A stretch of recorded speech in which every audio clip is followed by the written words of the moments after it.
tayo siyempre yung kapatid namin.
Well, good morning, everyone.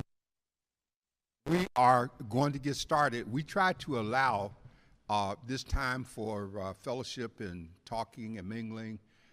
There's still coffee and juice back there and foods back there. And so we want to thank you for getting up early and coming out to be with us this morning. The Voice and Viewpoint is sponsoring this breakfast in support of a project that we have with the California Library System on Stop the Hate. You see our banners. And we figured that Biscuit, Grits, and Politics would be another good forum since we started doing this. And Tuesday mornings are normally reserved for Black Men and Women United from 8 to about 9:30. We've been doing that since about 2005. Before the Zoom, we were doing it in person. And so we are glad to have this gathering here, to have you come out and join us. We hope that it's going to be beneficial. I would like for you, if you have not seen the current issue of the Voice and Viewpoint, there are copies on the table.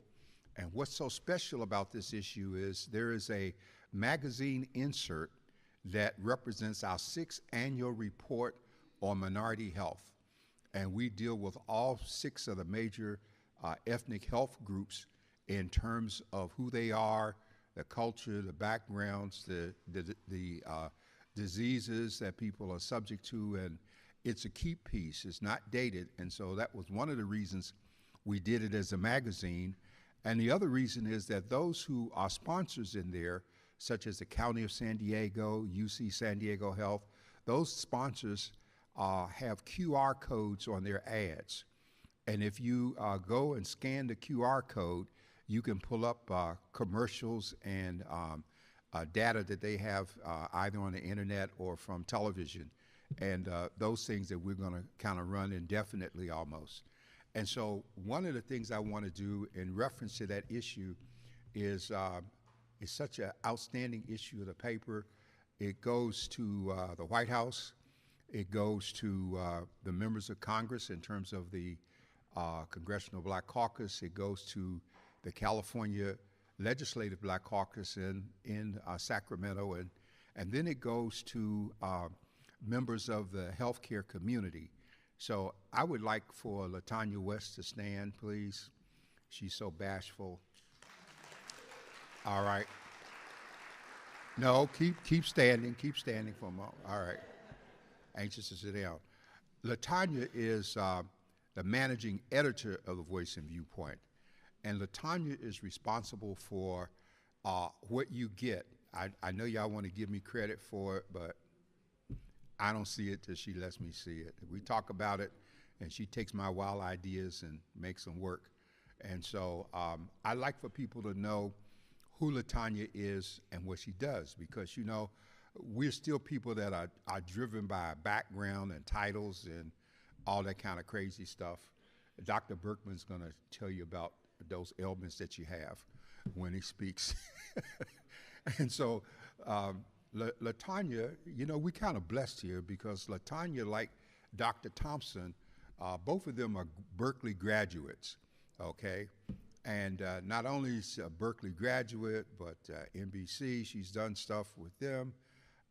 She's done off-Broadway stuff. She's been a trainer with McGraw-Hill in the outermost regions of Alaska, would you believe, where most of us would not go. She's lived in Greece, and then she says she can't remember anything in Greek. But when she came back, she could hardly speak English. So we just have a sum total of a lot of information and talent here. And so I want you to also meet the staff of The Voice and Viewpoint, because they are a very rich mixture of folks. I want our staff members to stand. Maria, you want to step in the door? And I'm going to say a word about each of them so you will understand the diversity of who we are. You have Emily Kim Jenkins here, who is a major coordinator on the project that we have. And she's been doing an outstanding job in terms of reaching out to our other ethnic communities. And we are very fortunate to have Tahoot with us. Tahoot, hold your hand up. Okay.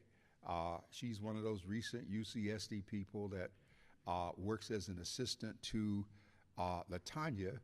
And Tahoot is Ethiopian in terms of her background.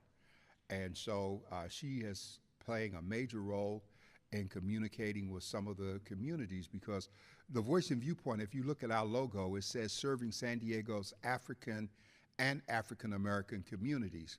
And what's so important about that is that recently, as you know from the media, MENA has been added to the group. That's the Mid-East North African community that heretofore by the Census Bureau was classified as white.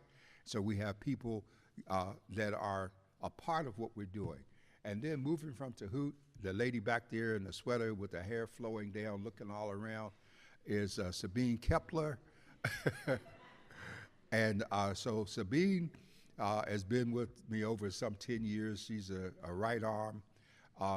Sabine is German in terms of background. I'm always getting on her about not forgetting her native language since she does so much English. So we like to talk about food, and that brings out the German in her when we talk about the food, okay, because she loves to eat.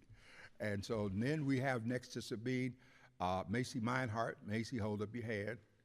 Okay, and Macy is a Berkeley Fellow that's with us for 2 years, and she's doing an outstanding job. You see her byline in the papers and also on the internet, and as the group expands to us doing more internet coverage, she plays a major role in putting that together. And so last, but I won't say last, but all the way in the back, standing by the door in the pink, is Maria. And Maria, hold your hand up, okay? Maria has a very special function with us, and she has a thriving business in Mexico, and she works with us over here 1 day a week. The rest of the week she works from home or from her business, and Maria is our social analytical specialist, okay? And so she's the one that tells us who's looking at all the social media sites, what countries, because we have about 10 countries following us, how long they stay in the paper, what pages they look at, how long they look at it. She gives me a chart every week with all of that information so that we can gauge and make adjustments. And so one of the things we've done as a result of that is that we've created news bites. And our news bites are going to increase in frequency and publication. And that's why we're running this promotional campaign now, where if you go to Google or Apple and download our app and sign up for news bites, then we put your email in a box for a drawing that we're going to do later in June. First prize will be $200. The second prize will be $100. The third will be $50. And so that's to encourage people to sign up and download. Now, why is this important? Because we have contracts with CNN as well as Associated Press and a number of other news outlets. And so we get the daily feed just like you see on television or on NPR. And so we have international connections in terms of people writing.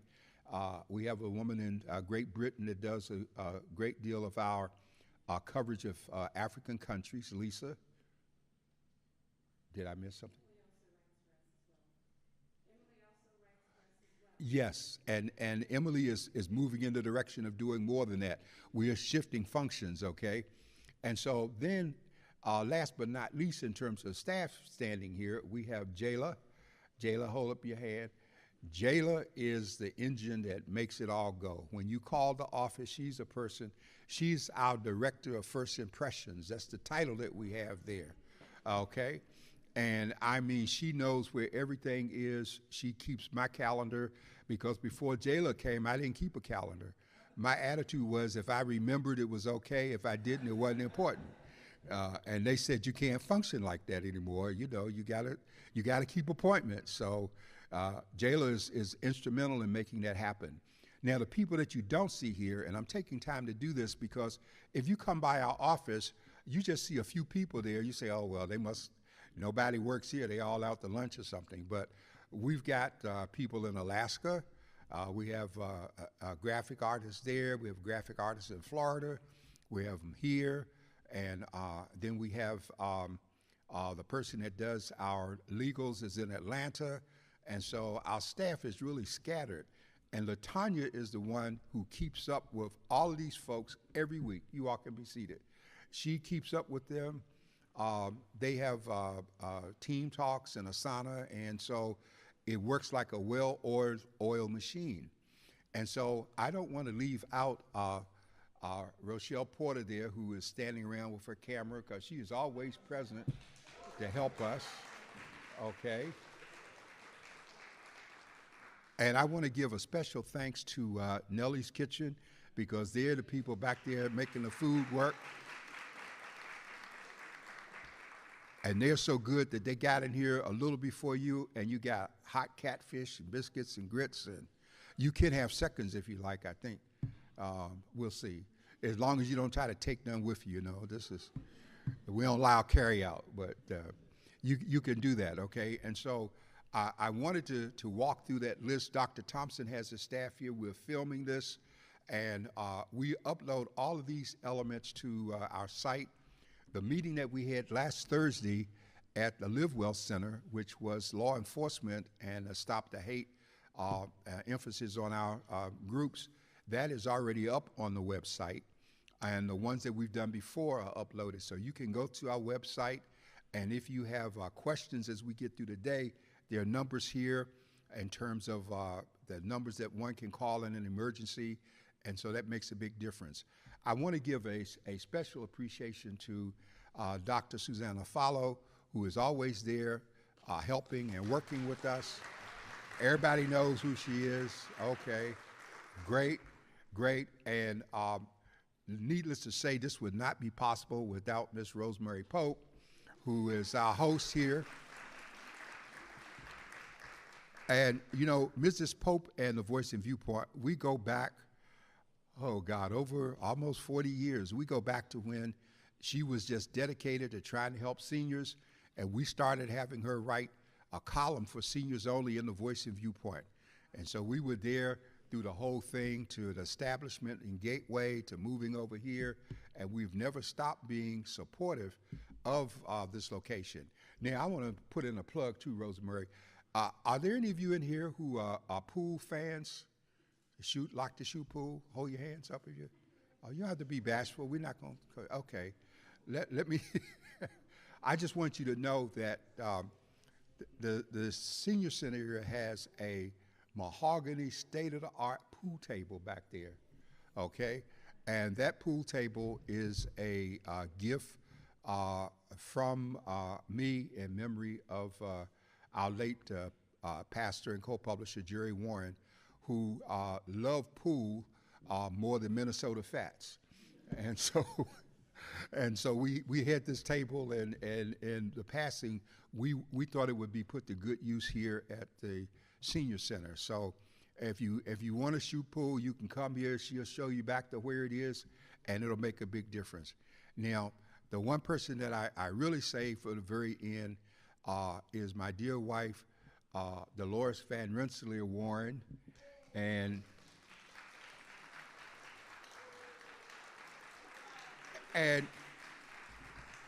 you know, I have to say a word because people often wonder. They say, well, why does she still go as Van Rensselaer? Well, first of all, Van Rensselaer Warren takes up too much space, all right? But the other reason, and it will be, this year we would have been married 15 years, would you believe? But the other reason for that is that Dolores is not only an author, but she is recognized in her own right. She's responsible for the Rose Garden in Watts at the Watts Senior Center, where she was director for many years. And she's also responsible for the Huntoon Van Rensselaer Underground Railroad Monument in Paterson, New Jersey, which is now on the National Register of Historic Sites. And she wrote a book about that because of her great-grandfather, who was a black abolitionist, and he and his white partner ran an underground railroad station from the location where they had a house at the time. And so not only did she write the book called Bridge Street to Freedom, but she also donated the proceeds from the book to the community college there, which is the archives for all of the Underground Railroad materials. And you can go on YouTube and you can pull up Huntoon Van Rensselaer Underground Railroad. Recently, when the 13th Amendment was passed and people rung out the bell for freedom, a lot of bells were cast. And so one of the bells used to be at Great Falls in Paterson, where it is rumored that Thomas Jefferson and Alexander Hamilton met when when Hamilton was writing the Federalist Papers, because Jefferson was in support of a different school of thought in terms of how democracy should work. And so that bell, a few years ago, was moved to the Huntoon Van Rensselaer Memorial Site, and it sits there, and we were there for the dedication. Dolores is the founder of the foundation, which is made up of her family and the descendants of her great-grandfather's white partner, Huntoon. And so the two families have come together, and very much like Henson's family did, you know, the one that took Perry to the North Pole, and he really carried Perry while Perry took all the credit. Well, anyhow, in this case, they worked together in terms of making this happen. So we have a lot of history among us, and we want to acknowledge it. And yesterday, being Memorial Day, my wife and I were watching a lot of the programs. And another big thing was that her grandfather, John Van Rensselaer, who served in World War I, not only did he serve, and he was a sergeant in an artillery unit, but he was also a musician. And he was given the French Legion of Honor award, which is equivalent to their Medal of Honor in terms of recognition. And the Queen also presented him with a pearl cigarette holder, which he kept even unto death. And so the families have done a lot of things, and it's a time that we need to be reminded of history. And I spent the day. I'm a veteran, and I spent the day watching these things. And as I was telling someone this morning, I had moments of flashbacks and pain in terms of realizing, what we've gone through, and how today we have a generation. It always reminds me of the section in the Bible when it says, years after Joseph, and after he had rescued, his father and the family. It says in the scripture, there arose a Pharaoh that knew not Joseph. And so we now have a people that know not their history. And so it's important that we stop to mention that history. I was telling a couple not long ago, I was in a store, and there was this husband and wife in uniform, and people were telling them, thank you for your service. And so we were standing in two separate lines, and I said, you're so fortunate. I said, because when we came home, we were greeted with protests and anger and hatred following the Vietnam War. And we didn't have bands and people marching and stuff. And it almost drove me to tears because the two of them turned almost simultaneously and said to me, thank you for your service. And so it's important that we see that. It's important that we keep in mind, like the end of Saving Private Ryan, when he goes back there to that cemetery and he stands at the captain's grave and he says with his family, he says, did I earn it? Because the last thing they told him is they all died to get him home since he was a surviving son. He said, earn it, earn it. And so this is time for us. So many of you in this room have already earned it, and you already are standing on shoulders.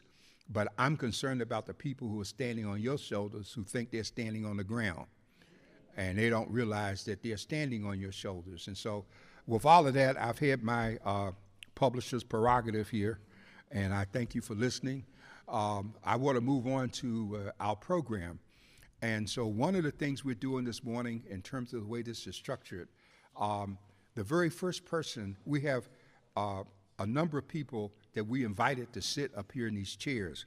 The first one is Dr. Luke Bergman, who's over behavioral health for the County of San Diego. And he and I were having flashback conversations this morning about what's happened with health here, because behavioral health is, we're in a crisis situation. Some of you are old enough to remember Dr. Charles Thomas, who was one of the leading black psychologists here and who tried very hard to do a great deal before he died at very young, an untimely death. Then we have Janelle King from Urban Restoration Counseling Center identified for this morning. And last but not least, Sister Elizabeth Liu from the Now Sisters Development Initiative. And so the names that I've called, I'm going to ask you to come up and take a seat if you're here.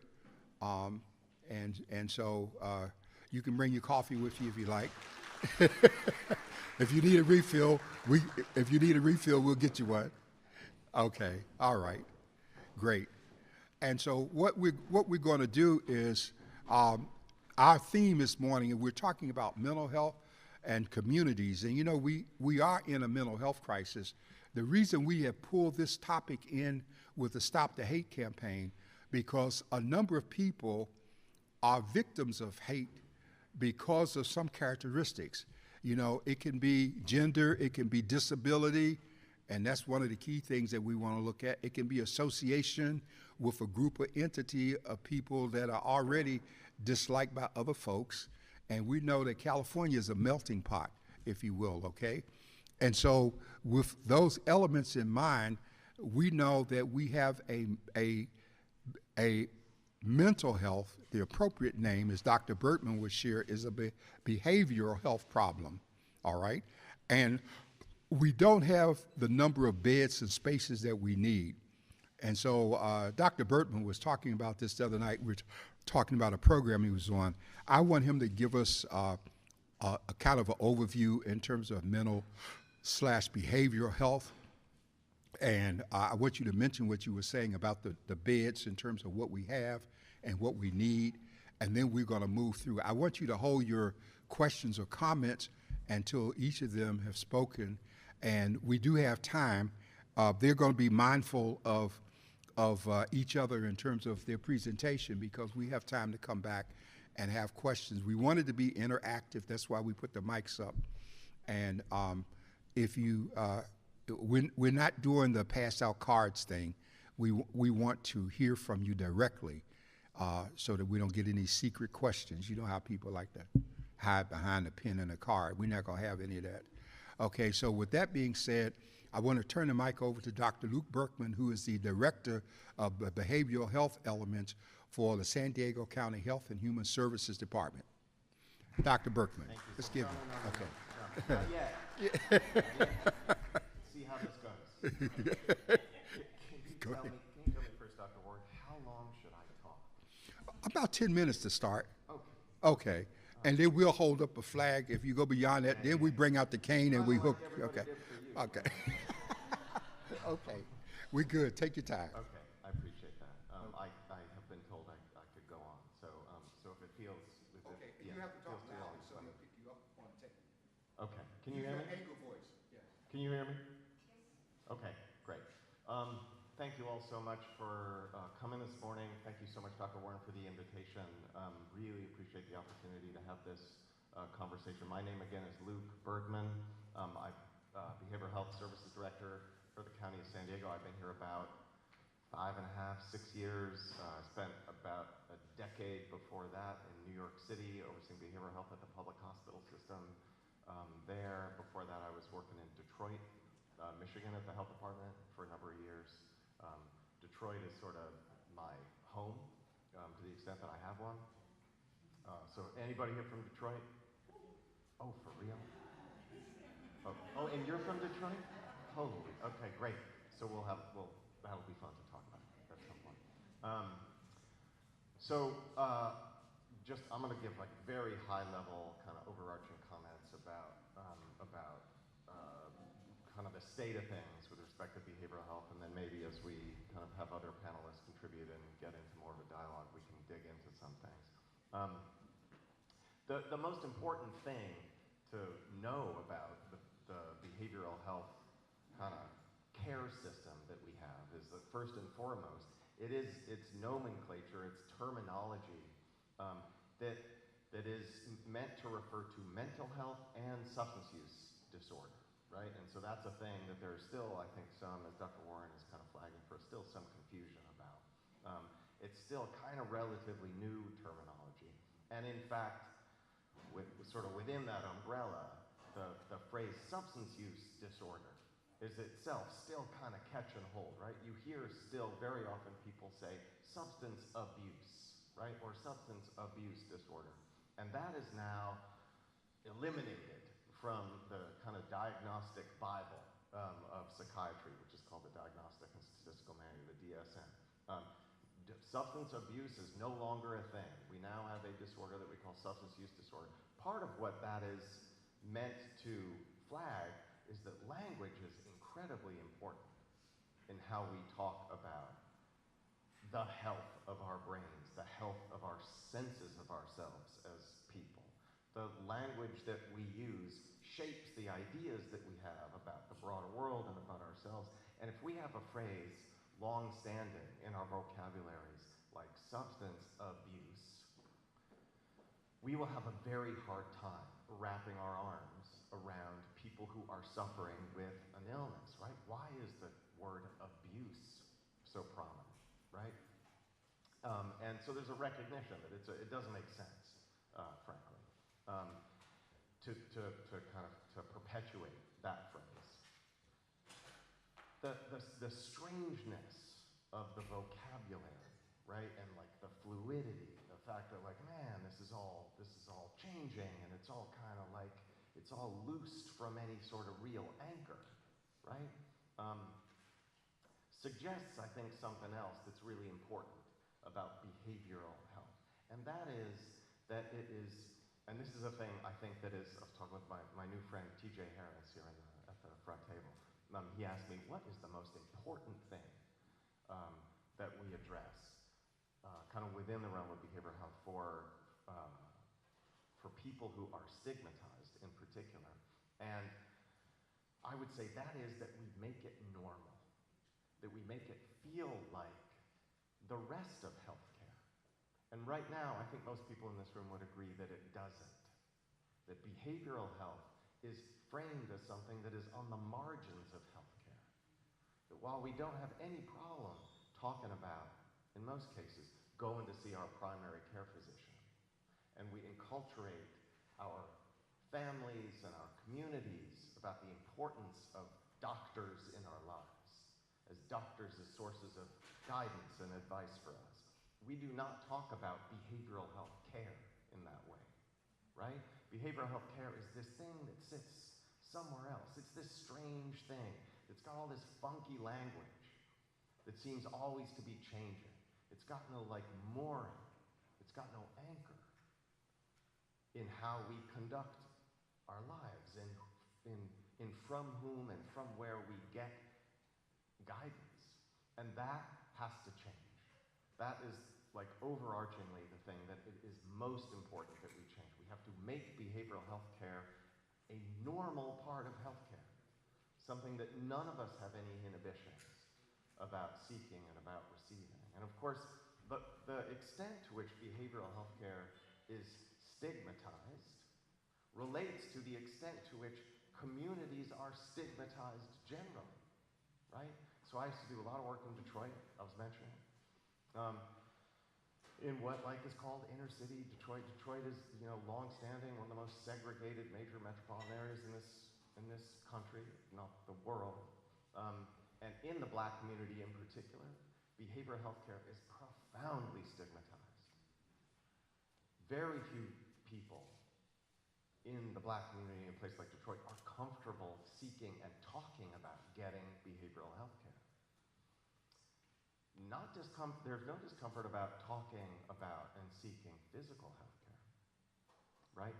This is the thing that we really need to change. And in sort of further answer to Mr. Harris's question, what's the most important thing that we can do, right? The thing I think we can do, and I'll stop in a moment because I feel 10 minutes coming on. The most important thing that I think we can do to make behavioral health care more normal, and this is going to sound real technocratic, it has to do with the language that we use, certainly.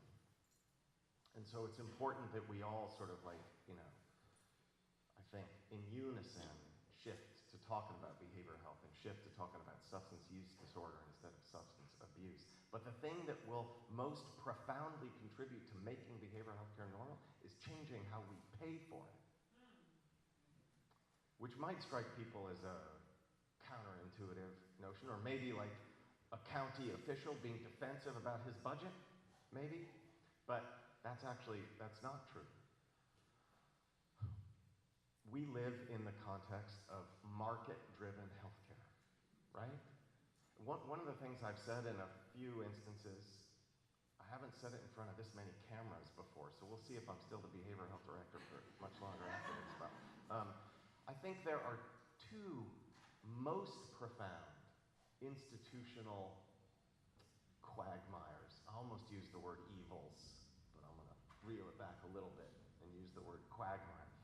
Two most profound institutional quagmires we find ourselves in. One is mass incarceration. I don't think there's any debate about that, about how deeply problematic mass incarceration has been in this country. The other is market-driven healthcare. And you don't hear those two things paired with one another very often, do you? In fact, healthcare presents itself as always a moral good, right? There isn't any question about it being a moral good. But when you introduce a market into healthcare, when you make access to healthcare part of a competitive environment where those with most resources necessarily get best healthcare, you've got a problem. You've got a deep social problem, and that's what we have in this country. We have market-driven healthcare that takes shape around who has most resources. And one of the things we're working on now that I'm very excited about, and then I'll hand the microphone over, I swear, is helping behavioral health providers who are smaller, who who are serving primarily people of color in this community, who are owned by, run by people of color, who are supporting workforces that are constituted primarily by people of color, helping those kinds of organizations connect to the insurance system, right? We've got a lot of amazing small community-based organizations in this community, in this city, in this county, that are doing the Lord's work in serving people with behavioral health conditions. But they are dependent upon grants, they are dependent upon philanthropy, they are stuck in cycles of always desperately searching for the next dollar to help the next person who does not have the resources to compete in the behavioral health marketplace. And those organizations are not connected to our public insurance system. And they are serving communities of people who are disproportionately eligible for our public insurance, Medi-Cal. So we are just on the cusp of launching an initiative. The County Board of Supervisors have devoted $10 million to lifting up the behavioral health workforce, and we're using it in this way to help smaller organizations connect to public insurance so they can support the kind of diverse workforce that we need in order to make care more accessible, ultimately to make it more normal, right? We need behavioral health care to get paid for the way that the rest of the healthcare system pays for itself. As pernicious as that is, we've got to make behavioral health care part of the broader healthcare system. Happy to talk more about it. Thank you. All right. Thank you, Dr. Bergman. Our next speaker, before she speaks, is Sister Janelle King from the Urban Restoration Counseling Center. And I want you to keep in mind that one of the reasons we're doing this, as we deal with Stop the Hate, that we know that people of color who often have behavioral issues are lumped into a category as if their behavioral problems are traits of their particular ethnic community. And so the illness gets buried in the preconditioned hatred that we're talking about. And until we stop the hate to see the person, then we can't get to the rest of it. So that's why we started in this direction, okay? So, Sister King, please, by all means. Thank you guys for having me. I'm Janelle King. I am the co-founder of Urban Restoration Counseling Center. I'm also a licensed marriage and family therapist. Urban Restoration was created by myself and my co-founder, Chanel Johnson, because we decided we were going to just go into private practice, get licensed, and not have to deal with all the politics and things around working for other people. But as we began, we were inundated with Black and brown referrals, and the two of us just couldn't handle it anymore. So when you tell God your dream, and then you think it's gonna look one way, and he says, just kidding, I'm gonna open these doors over here. We were thrown into this space where we became a nonprofit in a year. We began providing 15 sessions at no cost to everyone in the Black and brown community who needed it.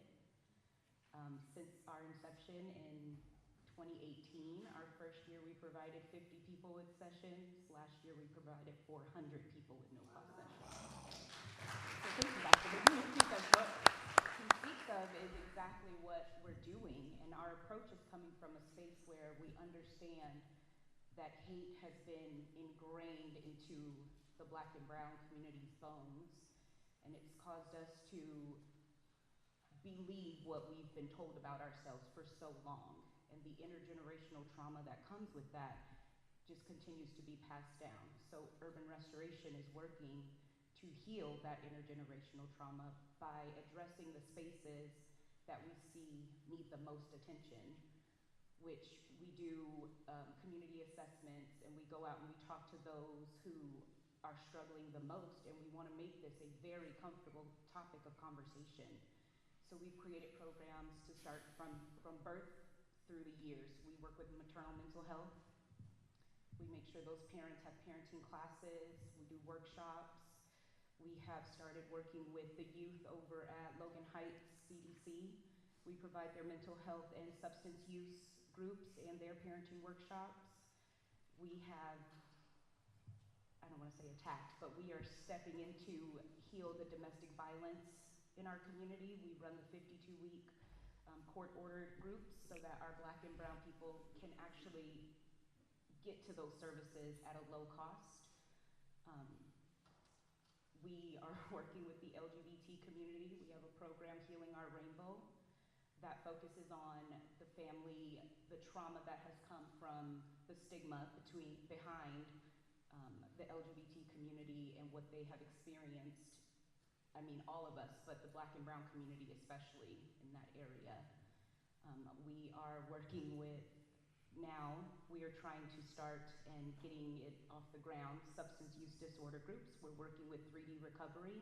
They're a residential facility, and we will work with their treatment for their reentry program and their substance use residential program. Okay. We're going to come back and thank you because as you see, you're pulling it together in terms of the interconnection between the things here. And we're now passing the mic to Sister Elizabeth Liu, who is from the Now Sisters Initiative and doing a phenomenal job. And she's so important in terms of what we're doing because we are really reaching out to elements of our immigrant community that has a whole different set of issues in terms of things that most of us don't even see from language on. Last Thursday night at our town hall meeting, for instance, we had people from the Haitian Border Alliance, and we were able to understand what's happening with people who are being brought into the country and many dumped at the airport and just put on planes, not knowing where they're going or who they're going to see or what's going to happen. And so the Now Sisters has been just doing, she's going to say a word about the things that they're doing. And again, all of this connects to our efforts to stop the hate. And I also wanted to give two recognitions. Captain Kelso back there from the San Diego Police Department, he has been with Black Men United since we started out back in 2005 through all kinds of things that we've been through in the community. And Captain McElroy, who's retired, hold up your hand, Captain McElroy. He's enjoying a good life now, you all. I mean, he's just enjoying a good life, okay? And he did phenomenal things. That, you know, he headed up SWAT at one point. He was bilingual. He did all kinds of stuff. I get tired thinking about he's in the gym 4 hours every morning before dawn and everything, working out and keeping healthy. So we're excited in terms of it. And I don't want to fail to mention my dear friend here, Rabbi Lori, because I know, Rabbi, they won't know who you are, Stan, because you don't look like a rabbi, so Stan. Yeah, there you go. You don't look like a rabbi. All right. Okay. and Rabbi Lori is important, along with other elements of the Jewish community, as well as we've worked out to the Islamic communities, and we are really working to integrate these communities. And what we're dealing with here is important because there's a whole missing element that's not here today, because in some of these other communities, these issues are kept at home and they're kept under cover and they don't come out. And so we just want you to know we've tried to be inclusive this morning, and a couple are not here because of the weekend travel scenario, like the South Sudanese community, with the apologies because they couldn't get back in time to be with us. So with that said, Sister Elizabeth, you're on.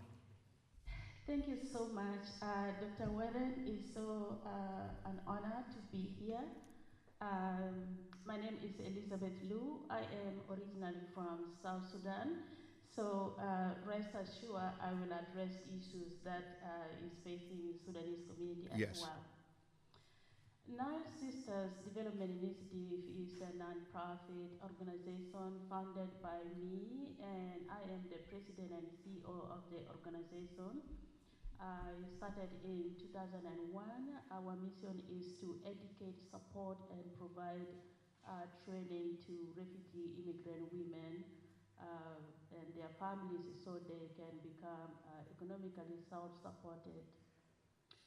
We have three main areas that we address in the community. We support emergency, or we provide emergency services for those who have just come. They need maybe clothing, food, shelter, if we can make referrals, just the immediate, very immediate need of new arrivals.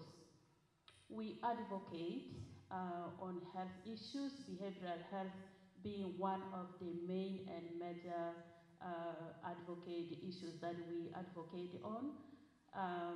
We educate and train people who would like to become health care professionals. That's our third services. We do CNA trainings, home health aid.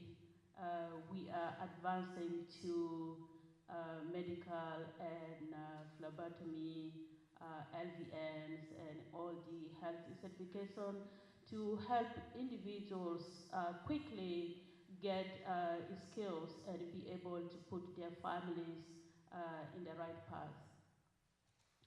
Now, when it comes to behavioral health, there are so many things I can talk about, but since we are talking about mental health, I can focus on that.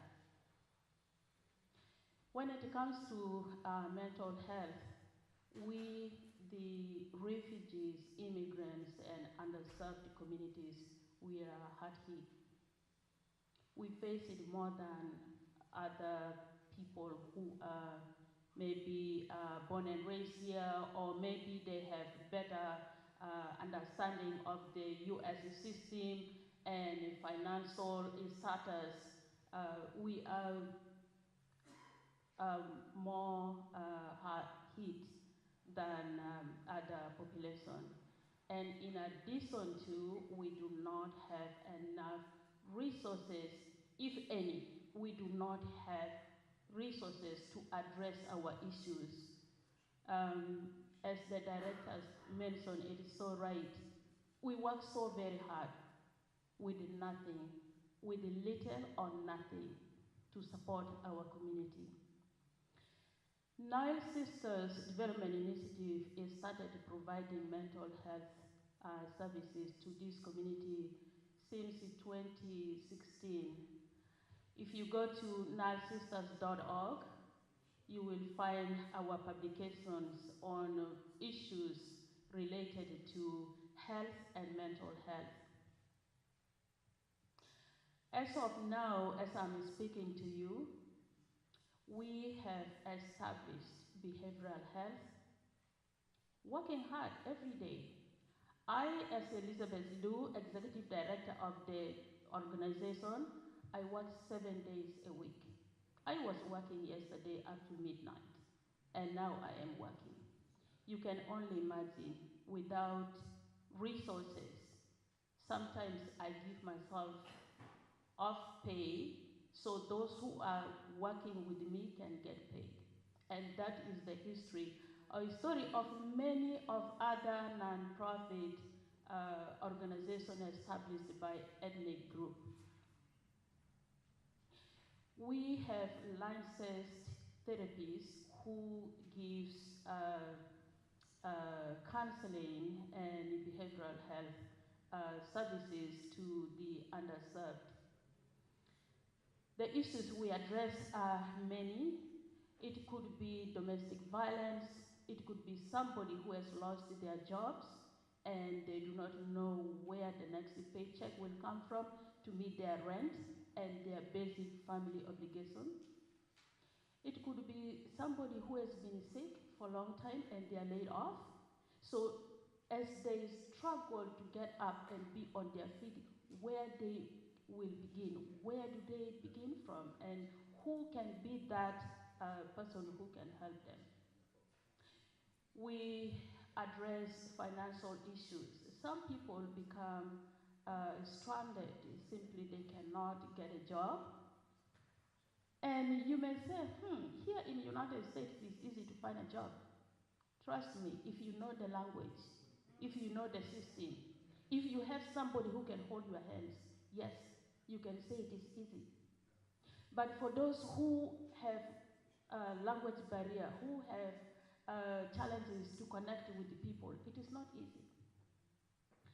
Back home, you have your uncles, your aunties, or people who have just graduated. They are young, they have all the resources, they have the knowledge of how they can help you. But here, who do you go to?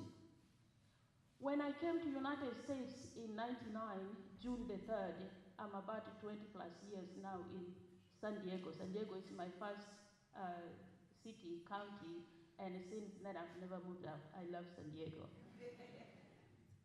So diverse, I feel this is my home, and indeed it is my home. Since I came here, I have seen a lot. I knew zero anybody here in San Diego, zero. No relative, no friend, nobody to help me in anything that I need. Healthcare being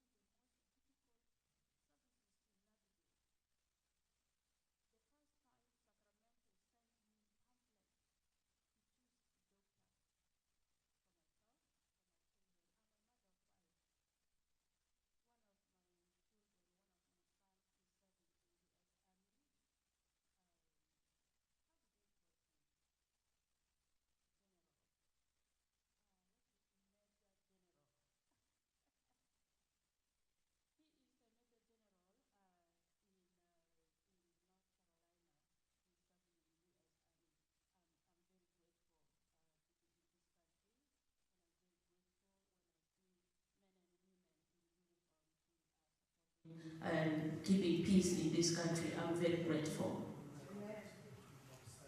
Thank you. Okay. Thank you very much. Um, Sorry, I've taken too long. Thank you so much. To be continued. I have business cards, need some and collect from me. all right. I like that to be continued because it will be continued. Okay. Um, I want to open it up at this point. If you have a question or comment, this is the place where we have mics here in 2 aisles. We ask that you get up and get in line with the mic. We still have some time here. We programmed it this way, and we want to very much hear from you. So if anyone has something you want to say, you're welcome to. Um, Ms. King, did you have something else you wanted to say? No, I know she passed the mic back to you. I didn't know if you. Okay, all right, Dr. Susanna Follow, go right ahead. This question is for Luke. Since you mentioned it and we've had conversation about it before, what is the county or your role in trying to, since you mentioned the millions of dollars, how are you going to incorporate the smaller CBOs into the county's mental health, behavioral health organization to help you serve the San Diego community with all of the mental health issues that we do have, the behavioral health issues that we have? Yeah, thank you, Suzanne. Um, well, people may be aware that the, the county has made it difficult, hasn't it? Um, for people who run small organizations to work with the county to benefit from the county's quite substantial resources. And people may be aware that the department I run, the Behavioral Health Services Department, has a budget of over $1 billion, right? That's a lot of money. Um, and one of the things that the county has done is it's, for quite some time, established very high standards for like the amount of administrative infrastructure and frankly like the amount of money that's already flowing through organizations that want to work with the county. You want to work with the county, you have to already have a lot of resources, right? That's kind of what it has amounted to in practice. That's shifting, I would say. It kind of independent of me or irrespective of sort of what I'm trying to do in behavioral health. That's shifting a little bit because we have a more progressive board than we have, so that's helping. I think the fact of this sort of protracted moment of this person-made flood that happened on January 22nd, which is not a natural disaster. It is a person-made disaster, right? Just to be clear. The fact of that person-made disaster is, I think, accelerating an openness to changing how it is that the county works with community-based organizations, right? Because it is very clear that the usual sort of suspects with respect to, county partnership may not be effective in doing, feet on the ground work. And so that's kind of opened things up further, right? So we've got a shift in sort of the political stripe or color of the board, and then we've got sort of what has been a bit of a, I use profanity sometimes, but I'm not going to do it here, but it's been a bit of I use profanity all the time, in fact, but I won't do it. It's been a mess, let's just say, right? And so that's further, I think, opened up opportunities to shift, right? And I mean, in the contracting work that my department has done to support what we call flood response, we have really embraced this opportunity to change, right? And so what I am telling my staff is that this is not about the county helping community-based organizations change to be more like how the county wants them, so that the county can then contract with them. That's been the sensibility of the county. Let the county help you sort of, elevate your game so that then we'll contract with you. Nope. What the county, I think, is starting to understand is that the county needs to be the thing making a change. The county needs to adjust to what the reality is. Right? That may have been a county employee instigating that clause. So I think that is starting to happen, Dr. Aflalo, and that's a massive change to sort of recognize that. The specific thing that I'm really pushing is the devotion of the use of American Rescue Plan funds. So, there's been a lot of what we call ARPA funding. The board has been interested in pushing about $10 million of that ARPA funding to the behavioral health workforce writ large, right? We do have a huge problem with the behavioral health workforce. No aspect of that problem is more significant than the fact that we do not have a sufficiently diverse behavioral health workforce. Behavioral health work, as other panelists up here with me know, is dependent upon a sense of relational alliance, intimacy, understanding, connection.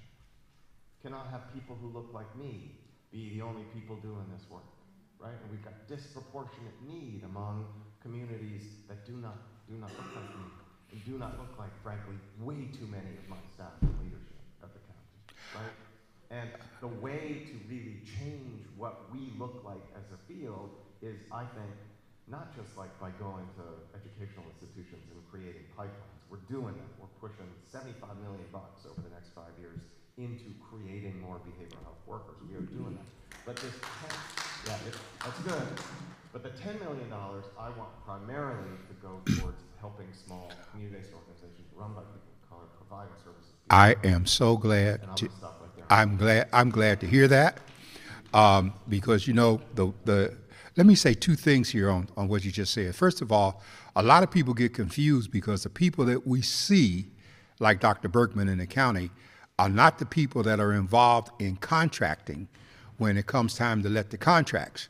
And the county has a system that prohibits the people that we see from getting involved with the folks who are actually doing the contracting, because the concept was to keep corruption out of it so that they wouldn't have undue influence.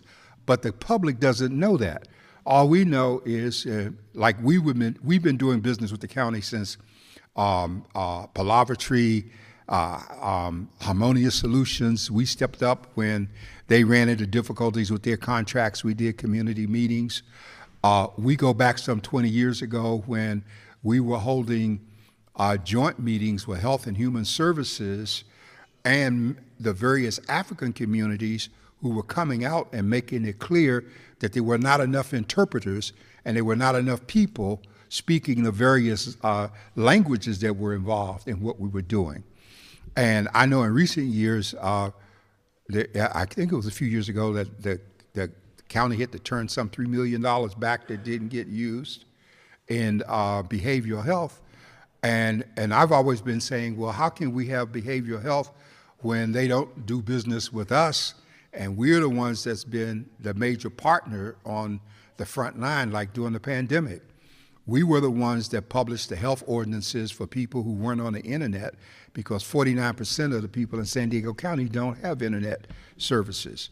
And so it's good to hear that there's an effort. Even the USPS campaign was contracted out to an organization that thought it was more important to put stuff on television than it was to reach into our community when our communities have the greatest need. And as you hear from Sister Elizabeth here, we haven't even scratched the surface of what's happening in the other ethnic communities, in the Asian communities. There are all kinds of issues. And I know the district attorney's office has moved to address some of that through some of the training films that they've done for their officers from different communities because of issues. Again, hate gets into the picture, folks, because all the symptoms of behavioral issues get transferred to stereotype concepts of groups that people have already decided that they dislike, and those behavior elements reinforce their dislikes, which adds to the hate issue, okay? And so this is where we have this problem that's so important. So I would like very much for you to make a note. If you want to speak up on this, you can. Panelists, we're encouraging comments from you. If you have questions or comments, we're encouraging that. LaTanya? I have a question. In terms of hate and what you're seeing with your constituents, like how does that present itself with the people that you serve or help in terms of that? You know, people who have experienced hate crimes or hate incidents. What does that look like when they come to you for help?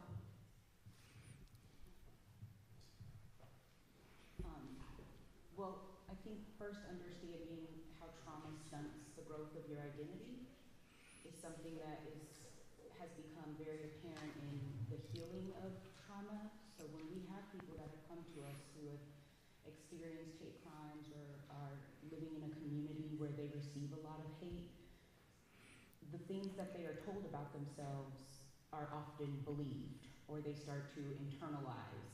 And so a huge part of what we do working with our clients is trying to help them figure out who they are moving forward with the things that have happened to them in their lives and still being able to live a happy and healthy life. I had a discussion once upon a time with somebody from probation, and we talked about self-esteem and them not believing that self-esteem had any part to do with incarceration, failing out of school, and all of those things. And there's no way on this planet any of us can thrive if we don't care about ourselves, if we have no self-esteem. So a huge part of that hate is rebuilding that confidence in who they are and giving them and their families the confidence to be able to step back into the world and say, even though this horrible thing has happened to me, I'm worth it. You know, we want to use a term from the 60s. You remember when people were getting caught up in the cults, and we had one gentleman here, Mr. Ted McNeil. He was a deprogrammer, and he used to be hired to deprogram those young folks, mostly young white kids, who got caught up with cults like Manson and them, and to bring them back. So much of what she's mentioning is the deprogramming of people who have been traumatized by hate, and the trauma has often created the behavioral issues that might not have existed before. And so the counseling is in effect deprogramming them in terms of bringing back self-esteem. Am I correct with that approach? Absolutely. Rewriting their narrative, rewriting their story, reframing all of those negative thoughts and giving them new meaning and a new reason to live. We often refer to this as a self-fulfilling prophecy, especially dealing with young black kids. And what we found out was that if you hear something long enough, you start believing it. So we had a lot of kids that were raised in environments where the parents called them MF so much that they thought that was their name. And we had situations where women saw their mothers being abused when they were small.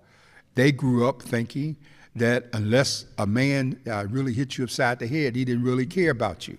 And so we had the reinforcement of those negatives. That's the kind of thing we're talking about. And that on top of the external elements of people coming against you just because of what you look like. And it really only started getting a lot of attention lately with the attacks on the Asian community. But the irony, and I keep pointing it out here, is that the African American community still has the highest incidence of hate crimes of any of the groups that we're talking about. And so this makes this conversation very important. Yes, ma'am, please. I just want. Oh, I'm sorry. Can you hold for a moment, and Elizabeth? Oh, yeah, sure. Good. Well, let's get her question, then come back if we can, because I don't want to hold them in the aisle there, please. Good morning. I actually wanted to go back to the gentleman. I retired from the county last May, and so I know inherently the county means good. The noblest motive is public good. However, systemically and historically, what you said about people that don't look like us being hired into county programs that can impact and change the outcomes of what we're on the top of the list for is not been addressed. It's been talked about, but it's not been addressed. I worked in maternal, child, and family health services, and I know that the community health workers that come into the community don't look like us, and as much cultural competency and training as you can provide does not mean that translates into effective outcomes for people that look like us. So I would like to know how you, in your position and with your passion and your profanity, can help the county not just talk about and recognize, because the county is very data driven. What are they prepared to do now to hire or make sure that these CBOs are meet the criteria like immediately, like not like a year or two from now, like because these problems are only festering and getting worse. Thank you. Yeah, thank you. No, I really appreciate it. Yes, applause for the question. I mean, well, just to say, yeah, the county has been primarily in the past concerned with optics, and so has spent most of its time and energy and resources managing what things look like rather than what things actually are. That's absolutely true. I don't think anybody would dispute that. And the county has also been reactive, right, rather than actually invested in making, kind of a deeper structural change that we need. I'm optimistic, I guess, and so the question is what am I doing? I am using my passion and profanity to certainly talk in ways that other county officials probably don't. And I don't know, Elizabeth Bustos is here. You can confirm or disagree that maybe I sound like all the rest of them, but I really try not to. And I think that's important. My wife actually comes from the Middle Eastern community and never hesitates to remind me that I operate in the world with the privilege of a white man. And that means that I can say stuff that other people can't. That means that people hear things in ways from me that they don't from others. That means that I have an obligation and a responsibility, in fact, to say things, to be more insistent, more profane about what is not just than others. And so I try in my way to do that, but man, it's tough because the bureaucracy is built to be slow. Right? The bureaucracy is built, above all else, one might say, to protect itself. And so change is hard and change is slow, but I genuinely feel that change is coming. I think the flood response has been a sort of signal moment for me because we established a couple of very small contracts with small providers to do better work. And I started getting phone calls from the CEOs of those organizations right away saying, what are your people doing to me? We have this teeny little pot of money from you, and I can't go 10 minutes without responding to a text, without taking some crap from your people. And so I would call my people and I would, or I would hear from my people, this entity is not being responsive. And I would say, well, how long has it been since you communicated with them? Well, it's been half a day. I'm not joking. I'm not joking. And that's, such is the sense of entitlement, or whatever it is, that the county has carried really in its bones. And I think, and I was just like, are you kidding me? Talk to me in a few days if you haven't heard back, right? But these are people who are supported by this money to the tune of 0.05% of their overall budget. Do you think that they're supposed to dance around their hat? Luke. Responding to some text from you? Sorry, Dr. Warren. Okay. So that we changed. This again gets to your question, like that. I talked to the hires up at the county and I said, I've got a real problem. I cannot hold expectations to these providers in ways that we do with others. And I said, speaking like language that the county would hear, I said, they are going to, in public, accuse me and all of you all of being non-culturally responsive in how you contract. Is that what you want? And so that worked. Okay. Elizabeth, you were about to speak. I didn't want to omit you before going to our next person. Please. Thank you so much. I wanted to respond to her question. I am happy to share with you, to tell you all that Nile Sisters is serving 4 continents on the earth. We leave nobody. In 2011, when Haitians started coming here, Nile Sisters was a surrogate mother to the Haitians. The black bodies were moving across the street in City Heights. No ownership, nobody gave them any help. They go to any of these big organizations, they turn them down. No support. I, Elizabeth Lou, took stuff from my house. I cleared my garage. I cleared my kitchen. I established a service in the Sudanese Community Center for Haitians. I took some of them to Methodist Church across 30th Street, El Cojon 30th Street. I looked into the eyes of the senior people. I said, no way you have to accommodate these people. Give them a day or two to spend night in this place. Children are crying. Mothers don't know what to do, where to get help from. That is the magnitude of issues we are addressing in the community. Serious. This recent month, January and February, when the migrants started coming to the county, from across the globe, Nile Sisters serve 25 different countries around the globe. 1,000 plus in 3 weeks. Individuals who we serve. Where did that help come from? I work 12 to 14 hours a day, every day, until we heard that, this funding cannot continue because the county doesn't have money to serve. To now, as we are speaking, black bodies are at the airport. It could be Haitians, Africans, we serve even Russians and Chinese. They came through our office. Where do we get this funding from to support these people? Thank you, Doctor, for mentioning that. When county doesn't support our work, we, the executive directors, we get stressed up because we see the situation ourselves.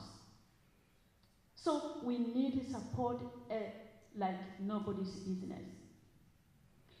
When we get money, when we get contract, the condition is, and I say this respectfully, gracefully, that county needs to give us cash money right away. Not that, executive director, use your money first and then we will pay you.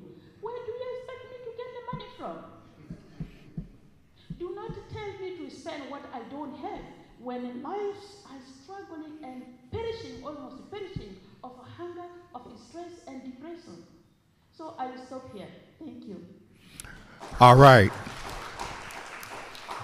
Yes, ma'am, please. Good morning, this morning.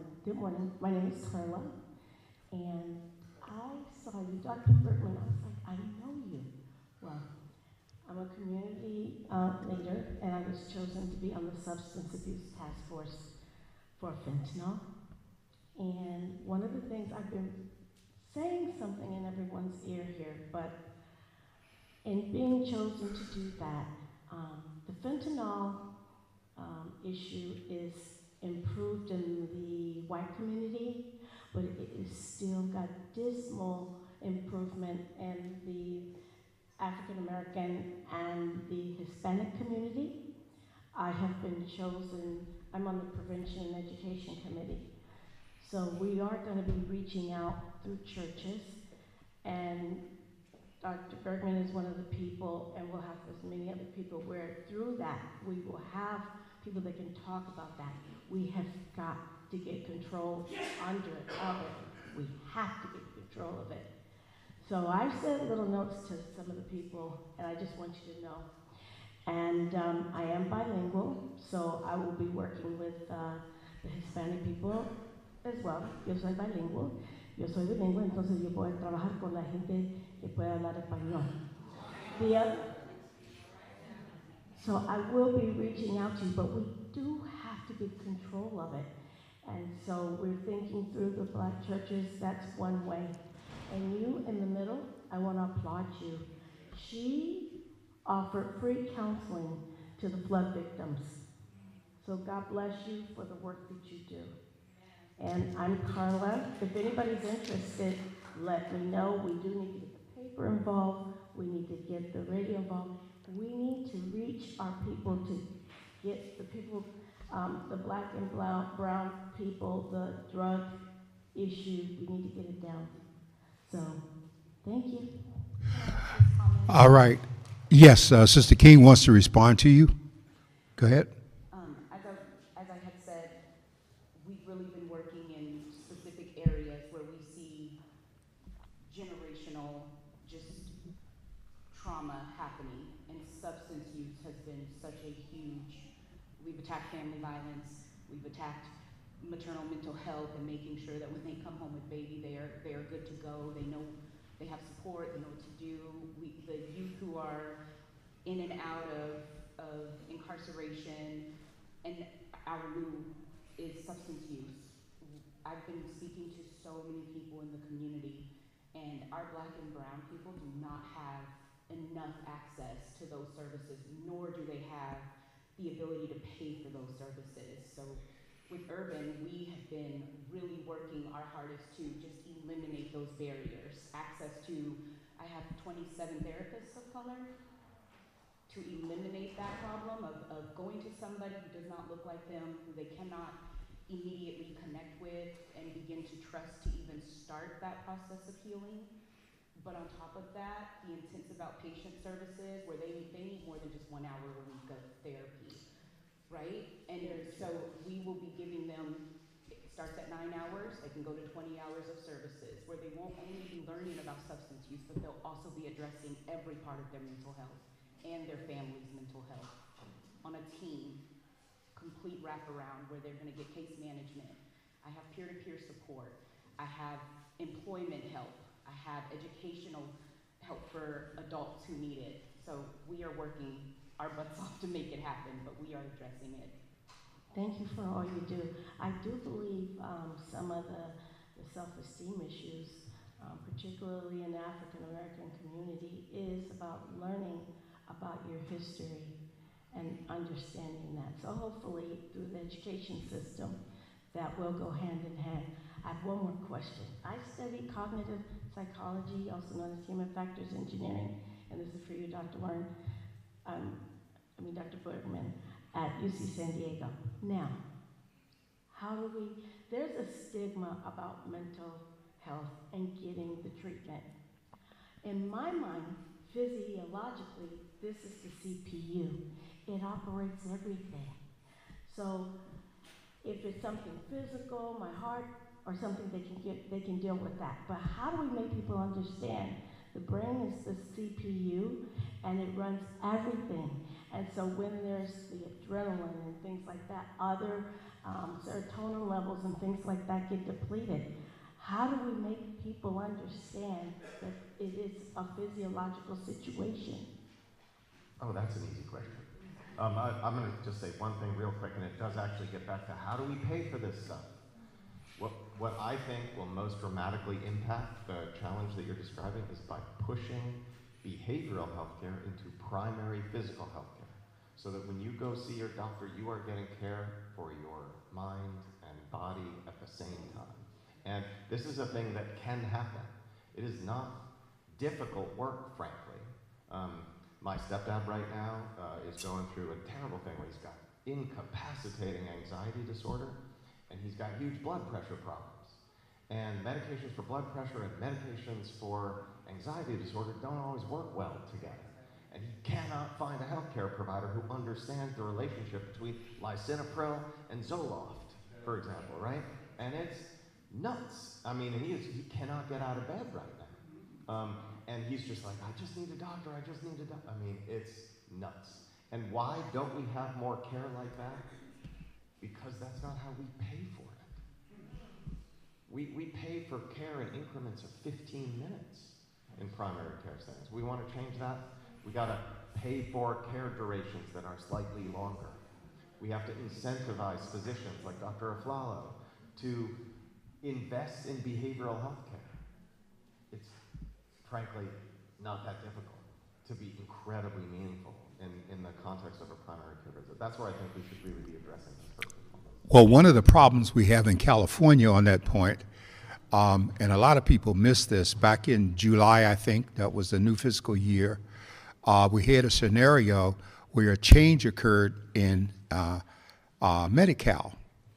And notices were sent out to people that the change in Medi-Cal was going to drive folks to the Cover California for affordable care alternatives. All right, correct me if I miss any of this. And what happened was people got a yellow envelope from Medi-Cal, which most people in the state did not open. And they didn't find out until renewal time that the situation no longer existed for the coverage that they had. And then they were driven to Cover California, and Cover California's got its own set of issues, if you will. And so the irony now is that Medi-Cal provides more coverage in terms of behavioral treatments and disorders than, say, someone who is 65 or older on Medicare could get, because Medicare does not cover the same things that Medi-Cal covers, and you got to have a supplemental. And so a lot of young people are paying exorbitant prices for health care. And so part of this, let me say to the panelists and to those of you here, the AMA spends a lot of money on lobbyists. The pharmaceutical people spend a lot of money on lobbyists. And they just don't go to the legislature and ask people to pass a bill. They write the bill the way they want it to pass, and then they give it to them to put in, and they control the amendments to the bill. And so that's why we don't have more happening, because the Psychological Association, American Psychiatry, and all of those people, unfortunately or fortunately, while they're studying the issues of the mind, the other people are studying the issues of the budget in terms of where the money is going to go. And my final comment on this is, because I taught government contracts. Matter of fact, I created a government contracts program at National University years ago, some 20 years ago. And the problem with the county's contracts is the boilerplate language. We just had an agency that offered us a contract with the county. I read it and I sent it back to them and said, no, thank you. There was no way I was going to buy into all the terms and conditions. Well, as a lawyer, I could understand it, but think about the average person who reads it and told, well, you just sign it as boilerplate, and then the minute you violate something in that, they're throwing the kitchen sink at you, okay? And so this is one of those problems that we have, and I want to thank Dr. Michelle Thompson, because she kind of helped me with this when we were doing our program last week, and I offered to start teaching a class on Saturdays on government and how it works, and she went out and started recruiting people so that I can help you understand public policy, contracting, and the way all these things work. My first job in San Diego was at the County of San Diego and County Council. And I am amazed, I'm going to get to him, I'm amazed at the extent to which people don't understand the process, and then they are mad with folks because they're not getting the benefit. So we have to pay more attention. Take all the time you need to make up for the time that I took. All right, thank you. All right. I appreciate it. Just want to introduce myself. My name is James Brown. I'm actually running for state assembly. I'm going to be on the ballot this November. And I just had a comment and a question. So I'm glad, first off, thank you all for being here talking about the behavioral health, mental health is very important. And a couple of comments that I had as we were going over this. You can only give what you have. You cannot pour from an empty cup. If you have love inside you, you can spread love. If you have hate inside you, you can spread hate. People should learn to love themselves more. It could be as simple as a positive self-talk.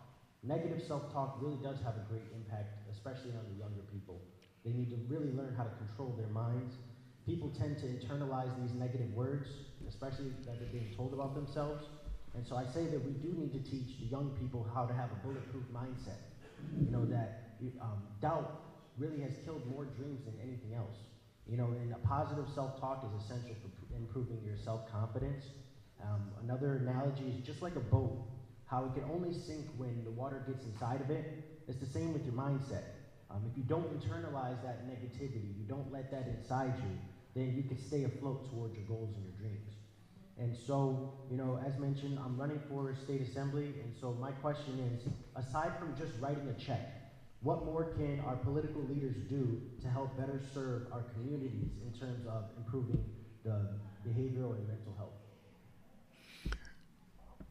And Mr. Brown, we just gave you more time than we would give any politician, because I don't do that, okay? So as they say, your 15 minutes is up, they can answer, but that's where it's going to stop. Go right ahead, anyone who wants to respond. Obviously, if we have our programs funded, it would make it the easiest, right? But something that my partner and I struggled with when starting our business was learning how to start a business. I'm a therapist. Right. I'm not a business, well, I'm a business owner now, but that is not what I got into this for. And I think that providing more access to learning how to navigate starting these grassroots organizations to address the things that people are seeing in their community would be extremely helpful. We went through the Prep Institute, which did give us that training as a nonprofit, and Natasha Machete gave us so much guidance and taught us so much of how to do these things. But it's hard to access those spaces. So if there was more access to learning how to build these organizations from the beginning and not all of the the growing pains we had along the way, it would be extremely helpful. Okay. As Dr. Bergman gets ready to speak, I want you to please fill out the surveys that we have on the table there, if you will. If you wanted to last pass at a second, you can do that, but you can't take none with you. And we're going to be wrapping it up, but please fill out those issues, if you will, those questionnaires that they have. Dr. Bergman, and we'll be wrapping up. Yeah, so future Assemblymember Brown, universal single-payer health coverage. Don't listen to insurance company lobbyists. That's what So true. I would say I did not face much challenge in establishing the organization, but I have faced a lot of challenges in accessing funding to support what we are doing. So far, churches have been our biggest source of addressing emergency issues, but when it comes to actual funding to pay the staff salary, our overhead and all those, we do not have. Then you will be handy in supporting us in that arena. Our county is great. They are doing so far so good, but I wish that they can do more. And there are other funders in the county they need to do their part. Like in terms of supporting ethnic community-based or small community-based organizations, they need to do their part. A lot of times when organizations like ours, people like us, go for funding, the funders don't support us. They go to bigger organizations because they have relationships, because somebody is lobbying on their behalf. But people like us, we don't have lobbyists. We cannot afford and we don't have. So you become heavy. Thank you so very much. Okay, please, staff is going to help collect those survey forms. We want to be very thankful to our panelists. Let's give them a big hand for being here. All right. And we want to close out. Did you have anybody have a brief closing comment as we wind down? Dr. Warren, if I may Oh, I'm sorry, I didn't see you there. Go ahead. I'll make it very brief. I would just love to hear from the panel about the most pervasive issue for mental health and solutions for us all to take away as we close out. Again, the most pervasive cause of mental health in our young people and practical solutions for us all to take away. So you're going to stick around and speak with them after we finish? Would love to. Okay, good. All right. So staff is going to help take those things up. We want to thank you for being here, and we will do this again real soon, all right? Thank you.